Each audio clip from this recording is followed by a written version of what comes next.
Resembling a dragon, this image shows part of a canyon floor and wall rock in southwestern Melas Chasma. The floor of the region is an unusual deposit composed of light-toned blocks in a darker matrix.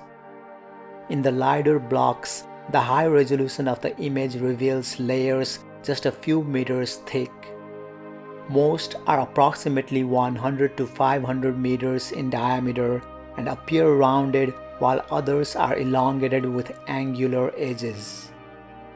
The morphologies of the blocks suggest ductile deformation, such as from a flow of tectonic disruption after emplacement.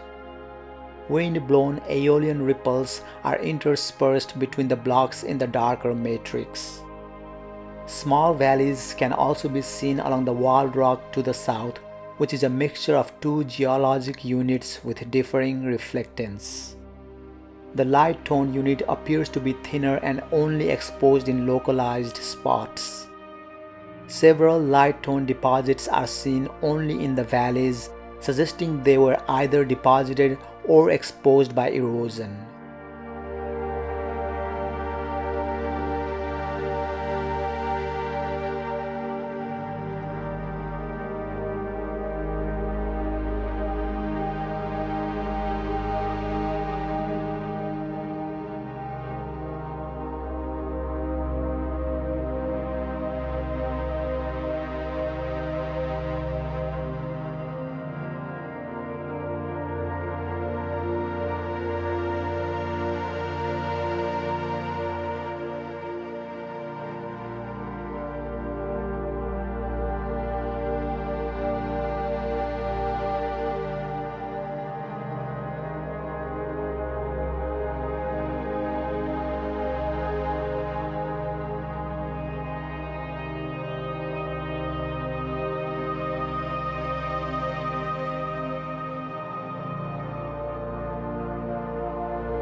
This incredible image of the Martian moon Deimos was captured by Hera spacecraft during its gravity assist flyby on March 12, 2025. Damos appears dark as it is framed by the brighter planet Mars behind it. The car-sized planetary defense spacecraft was approximately 1,000 kilometers from the 12.4 kilometers diameter moon when this image was acquired. Damos orbits approximately 23,500 kilometers from the surface of Mars and is tidally locked, so this side of the dark moon is rarely seen. At the top of the image is the bright Terra Sabia region, close to the Martian equator, outlined by darker regions about it, with part of the 450 kilometers diameter Huygens crater seen to the right side of the image. To the bottom right corner is part of Hellas Basin, among the largest known impact craters in the solar system, with a diameter of 2,300 kilometers and a depth of more than 7 kilometers.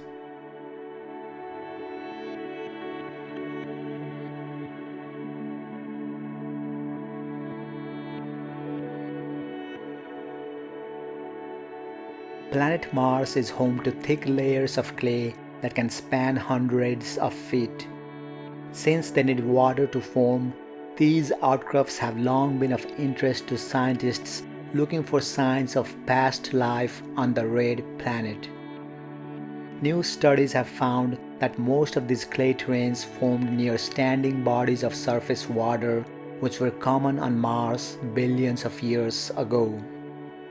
This environment would have fostered the chemical weathering needed to create thick, mineral-rich layers of clay and could have provided the right mix of water, minerals, and calm environment for life to develop.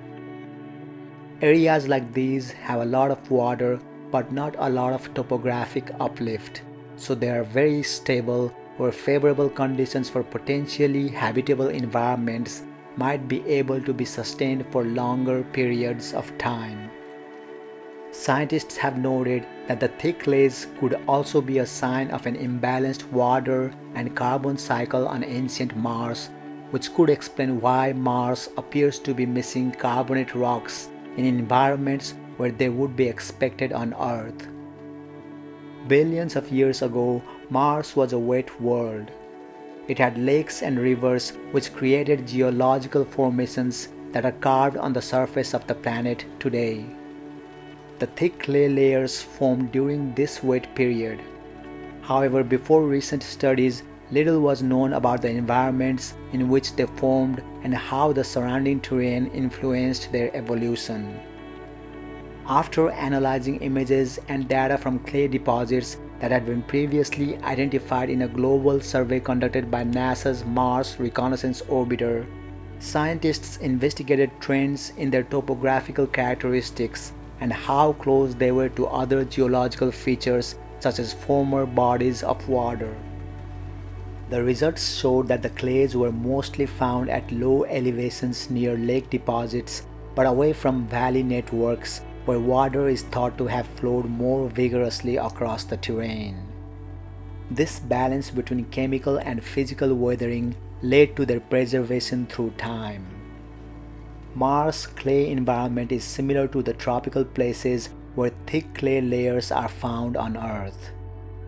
On Earth, the places where we tend to see the thickest clay mineral sequences are in humid environments and those with minimal physical erosion that can strip away newly created weathering products. These results suggest that the latter element is true also on Mars, while there are hints at the former as well.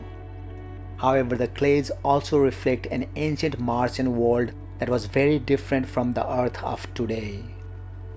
On Earth, shifting tectonic plates are constantly exposing fresh rock that can readily react with water and carbon dioxide in the atmosphere, which helps regulate the climate. However, Mars lacks tectonic activity.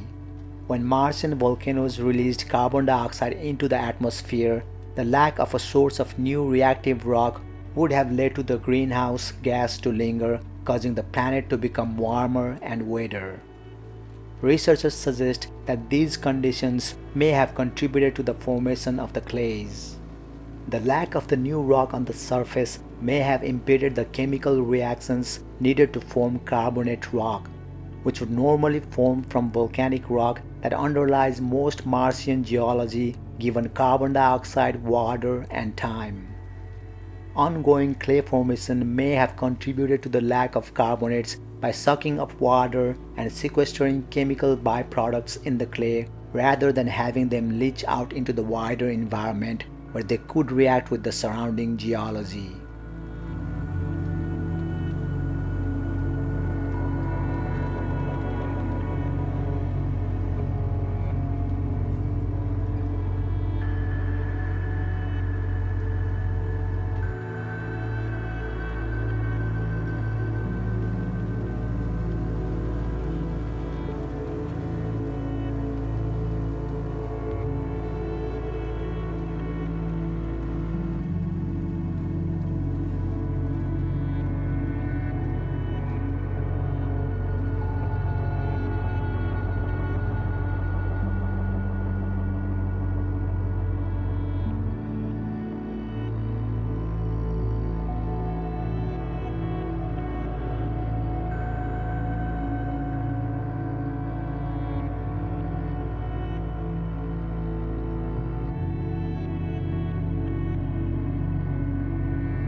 Mega ripples are distinct wind-driven formations that occur on the surface of Earth and Mars, often with sizes between that of smaller ripples and larger dunes.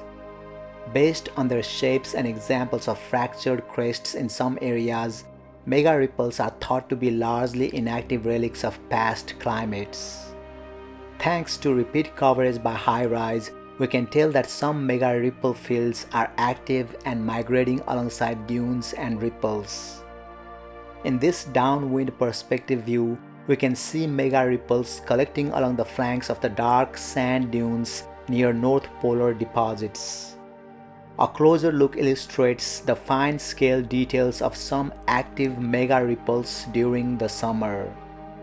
Landforms across these North Polar latitudes become ice-cemented when wintertime carbon dioxide ice buries dunes. Then the ice sublimates through the northern spring until dunes and mega ripples become frost-free and mobile by summer. It is these summertime seasonal winds that drive the enhanced activity of migrating mega ripples of the North Polar region.